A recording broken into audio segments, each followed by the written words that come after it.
بسم اللہ الرحمن الرحیم۔ میں ہوں عنایت اللہ کاشف ایڈوکیٹ اور آپ دیکھ رہے ہیں لیگل انفارمیشن۔ لیگل انفارمیشن پر ملک کے مایہ ناز ماہر قانون ماہر آئین آغا امام رضا ایڈوکیٹ صاحب کی ایک لیکچر سیریز شروع ہو رہی ہے، جو کہ پارلیمانی جمہوری نظام، صدارتی نظام اور اسلامی صدارتی نظام، پاکستان کے آئین اور دیگر ممالک کے دستورات کی روشنی میں پیش کی جائیں گی۔ سیاسی، سماجی، قانونی اور علمی حلقوں کے لیے بہت بڑی بحث کا آغاز۔ ویلکم ٹو دی آغا امام رضا ایڈوکیٹ۔ عمران خان اور اسلامی صدارتی نظام۔ دراصل ساتھیوں نے پوچھا ہے کہ موجودہ وزیر اعظم عمران خان جو ہیں وہ یہ چاہتے ہیں کہ پاکستان کے اندر اسلامی صدارتی نظام جو ہے وہ نافذ کر دیا جائے، اور اس کے لیے وہ چاہتے ہیں کہ موجودہ جو parliamentary system form of government ہے اس کو ایبالش کر کے نیا سسٹم لایا جائے۔ تو سب سے پہلے گزارش یہ ہے کہ پہلے تو ہمیں مختصراً یہ سمجھنا ہوگا کہ ہر دو میں فرق کیا ہے، یعنی کہ جو موجودہ پریویلنگ پارلیمانی نظام ہے اس میں اور جو وہ اسلامی صدارتی نظام کی بات کر رہے ہیں اس میں کیا فرق ہے۔ اور اس کو سمجھنے کے لیے ہمیں یہ دیکھنا ہوگا کہ پاکستان کے تناظر میں پاکستان میں جو آلریڈی صدارتی نظام رائج ہوئے ان کے نتائج کیا ہوئے، پھر اس کے بعد بات کے سامنے آتی ہے کہ جو پاکستان میں پارلیمانی جمہوریت رہی ہے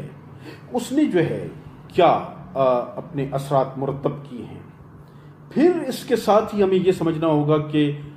اسلام کا جو خلافتی نظام ہے، خلافت کا نظام ہے، وہ کیا ہے۔ اور پھر اس کے بعد ہم نے یہ سمجھنا ہوگا کہ جو اسلامی صدارتی نظام جس کو عمران خان صاحب جو ہے پاکستان میں اس کا نفاذ چاہتے ہیں، اس کی قانونی و آئینی حیثیت کیا ہوگی، یا درست جو اس کی جو درست بات ہے وہ یہ ہے کہ اس میں قانونی و آئینی رکاوٹ کیا ہو سکتی ہے۔ اور اس کے لیے یہ کہا جا رہا ہے کہ ریفرنڈم کرایا جائے گا پاکستان میں، تو ریفرنڈم کی قانونی و آئینی حیثیت کیا ہوگی۔ اور پھر یہ کہ آخر میں یہ بات سامنے آئے گی کہ ان تمام نظام یا بلکہ یہ کہیے کہ صدارتی نظام میں اور جو پارلیمانی نظام ہے ان دونوں میں سے بہتر نظام جو ہے وہ کون سا ہے۔ اب آگے بڑھنے سے پہلے ہم یہ دیکھنا چاہتے ہیں اور ہم یہ دیکھتے ہیں کہ اگر اسلامی صدارتی نظام کا کوئی وجود ہے یا ہو سکتا ہے تو کیا اسلامی پارلیمانی نظام کا بھی کوئی وجود ہو سکتا ہے، اور کیا اسلامی پارلیمانی نظام کا اگر کوئی وجود ہو سکتا ہے تو کیا اسلامی بادشاہت کا نظام یا اسلامی بادشاہت کا نظام کا بھی وجود ہو سکتا ہے، اسلامی ڈکٹیٹرشپ کا بھی وجود ہو سکتا ہے، وغیرہ وغیرہ۔ تو ان تمام باتوں کو سمجھنے سے پہلے ہم یہ سمجھیں گے کہ جو صدارتی نظام ہے اس میں اور پارلیمانی نظام میں فرق کیا ہے، جس کو میں مختصراً آپ کی خدمت میں پیش کرنا چاہتا ہوں کہ صدارتی نظام میں صدر جو ہے، صدر مملکت، وہ انتظامیہ کا یعنی کہ حکومت کا اور ریاست کا دونوں کا جو ہے وہ سربراہ ہوتا ہے، جبکہ پارلیمانی نظام میں وزیر اعظم جو ہے وہ صرف انتظامیہ کا یا حکومت کا جو ہے وہ سربراہ ہوتا ہے اور مملکت کا سربراہ وہ نہیں ہوتا ہے۔ اسی طریقے سے صدر کا انتخاب جو ہے وہ ایک الیکٹورل کالج جسے آپ یوں سمجھیے کہ آپ کا جو نیشنل اسمبلی کے ممبران ہیں یہ جو ہے ان کو چوز کرتے ہیں۔ بائنہ یہی پارلیمانی سسٹم کے اندر بھی وزیر اعظم کا جو انتخاب ہوتا ہے اس کا الیکٹورل کالج جو ہے وہ اس کا انتخاب کرتا ہے۔ ہاں، اس میں ایک تھوڑا سا فرق ہے کہ بعض جگہوں پر غالباً یہ جنوبی کوریا کے اندر اور ترکی کے اندر ایسا ہے کہ الیکٹورل کالج منتخب نہیں کرتا وزیر اعظم پریزیڈنٹ کو، بلکہ پریزیڈنٹ کا براہ راست انتخاب ہوتا ہے، اور الیکٹورل کالج کے لیے انتخاب اس کے ساتھ ہی پیرلل بھی ہوتا ہے۔ اچھا، پھر بات یہ ہے کہ صدر کا مواخذہ جو ہے وہ بہت مشکل ہوتا ہے۔ صدارتی نظام میں صدر کا مواخذہ بہت مشکل ہوتا ہے، حتیٰ کہ پارلیمانی نظام کے اندر بھی صدر کا مواخذہ جو ہے بہت مشکل ہوتا ہے۔ اس کے لیے 2/3 کی میجورٹی کی ضرورت ہوتی ہے، پارلیمنٹ کے ارکان کے 2/3، اور جبکہ وزیر اعظم کے مواخذے کے لیے اس کو فارغ کرنے کے لیے ایک سمپل میجورٹی کی ضرورت ہوتی ہے، 51% جو ہے، اگر آپ کے جناب جو اسمبلی ہے اس کے اراکین اس کے خلاف ووٹ دے دیں تو وہ فارغ ہو جاتا ہے۔ اور پھر صدارتی نظام کے اندر جو ہے وہ یہ ہوتا ہے کہ جو قانون سازی کا عمل ہے وہ صدر کی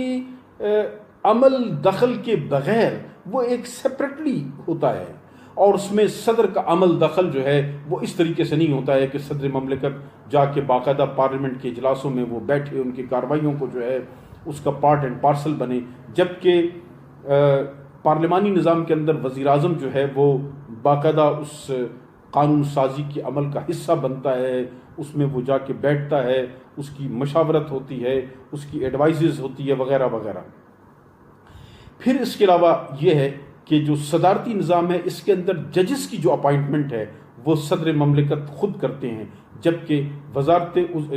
پارلیمانی سسٹم کے اندر یہ ہوتا ہے کہ ججز کی اپائنٹمنٹ ایک باقاعدہ کمیشن ہوتا ہے، جوڈیشل کمیشن، وہ جو ہے وہ ان کی اپائنٹمنٹ کرتا ہے۔ یعنی کہ صدارتی نظام کے اندر جو ہے وہ اعلیٰ عدلیہ کے ججز جو ہیں وہ صدر کے صوابدیدی اختیار ہوتا ہے، ان کی چوائس ہوتی ہے۔ اچھا، اسی طریقے سے جو صدارتی نظام ہے اس کے اندر جو کابینہ ہے، یعنی کہ جو وزراء ہیں، وفاقی وزراء، ان کا جو انتخاب ہے وہ صدر جو ہے وہ ملک کے اندر موجود جو ڈپارٹمنٹس ہیں، مختلف ڈپارٹمنٹس، ان کے جو سربراہان ہیں جو کہ سیکریٹریز لیول کے ہوتے ہیں، جو سیکریٹریز کہلاتے ہیں، ان کو وہ براہ راست اپنی کابینہ میں بطور وزیر، وفاقی وزیر وہ شامل کرتا ہے، اور وہ اس کی صوابدید ہوتی ہے، وہ اس کی مرضی سے آتے ہیں، وہ اس کی خوشنودی تک اپنی جو ہے وہ وزارت کو قائم رکھتے ہیں، اور جب چاہے صدر مملکت جو ہے صدارتی نظام میں ان وزراء کو فارغ کر سکتا ہے، کابینہ کو وہ جو ہے کابینہ سے ان کو فارغ کر سکتا ہے، جبکہ وزارت عظمیٰ میں، جبکہ پارلیمانی سسٹم کے اندر ایسا نہیں ہوتا۔ پارلیمانی سسٹم کے اندر یہ ہوتا ہے کہ بہت بڑی اکثریت جو ہے ان کو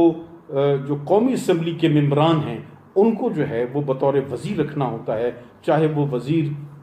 اس کے اندر اس پوسٹ کی یا اس خاص وزارت کی کیپیبلٹی ہو یا نہ ہو۔ مثال کے طور سے اگر وہ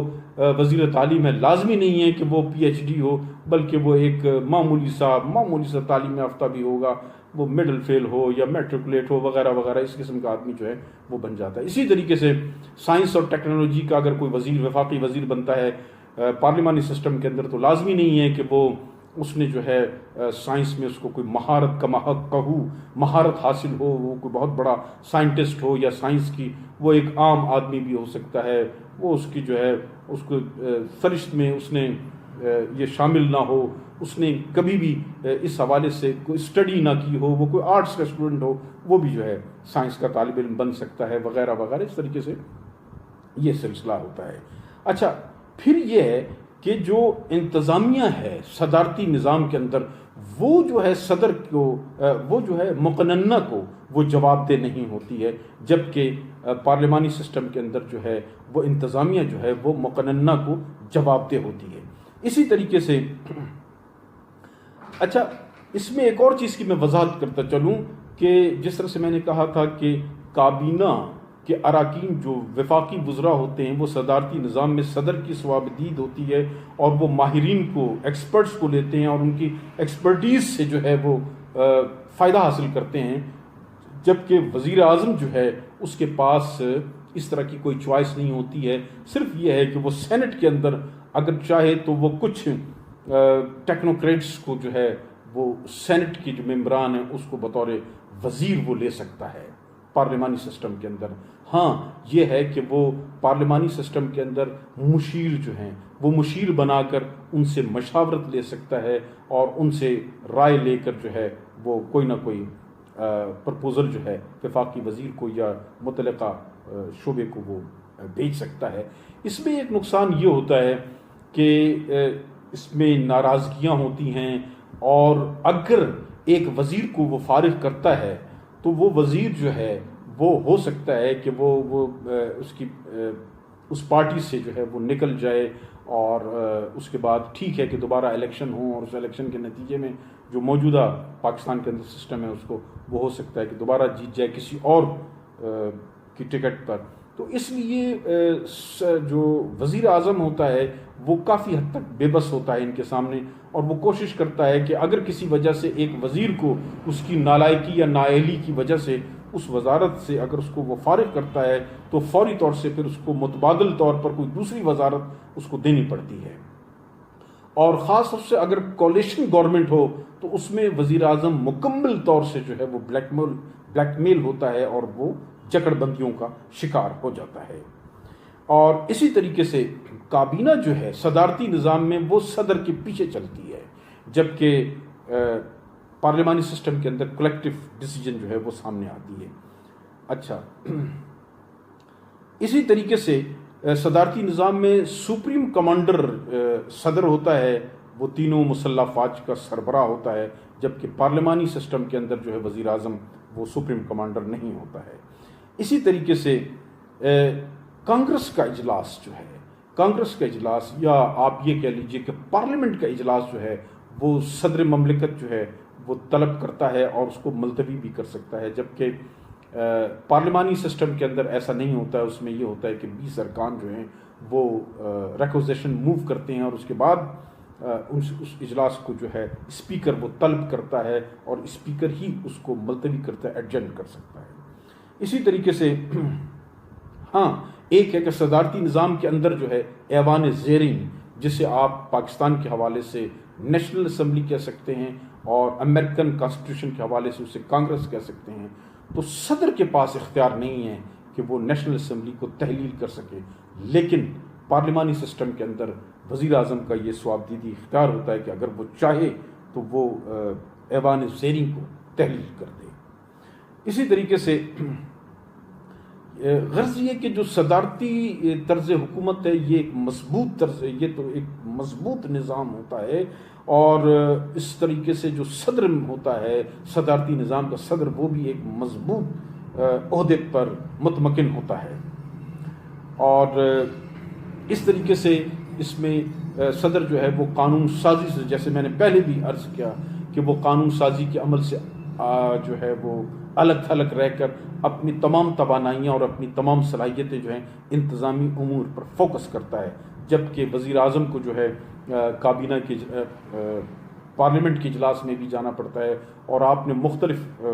حوالوں سے گزشتہ کچھ عرصے سے، گزشتہ